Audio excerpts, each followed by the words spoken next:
I know with my dad and I, we're always joking about like, man, if there was a sport I wish I invested in at an early age, we always used to think it's golf because the longevity of playing that sport, you can play until you're 65. Do you think maybe video games might outtake golf? I think so. Absolutely. You're seeing Wow. it now. Yeah.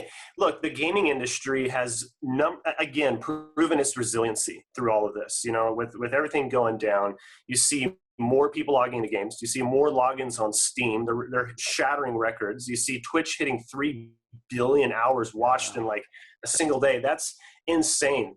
We saw a major hit in our economy in 2008 with the recession. And even then, gaming did just as well. So Okay. So I go ahead. have a question then, based off of your analysis that e-gaming is staying around. So there's articles kind of floating around that no, you should not invest in e-gaming.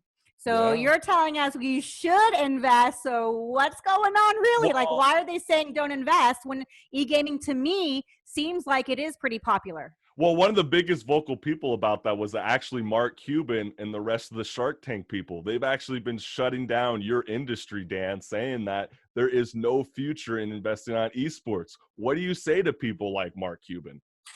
Yeah, I think it's a skewed opinion.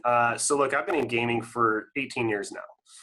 And again, let's draw another line. There's the traditional gaming industry, and then there's esports. And although they do cross sect, they are two different sort of industries because of the different players involved here. When I hear that, obviously we have all this great performance numbers coming out of the video game industry showing that we're playing more games because we're home. That's good. Yeah. And that gives a lot of fuel for developers out there to say, hey, I need more funding because look, we're killing it over here. We're monetizing in our games and it's doing well. But then there's esports. Now, we got impacted really hard with the current situation. We had to shut down all of our offline events. We cannot hold arenas like we used to, So these are all being postponed to Q3, Q4. Now looking at next year, here in LA, Mayor Garcetti said no venues until 2021. Yeah. And so, that means we will not see, the LA-based teams actually perform in a real-life setting. Now, those who have been proficient in the digital realm are going digital, and they're making up for those revenue losses by going into digital programming. So when Mark Cuban says, hey, watch out, I would say that is a wise advice because we have seen a decline in hype in esports. We saw that there's no profitability like we had promised last year. With COVID impacting us, that hits us even harder.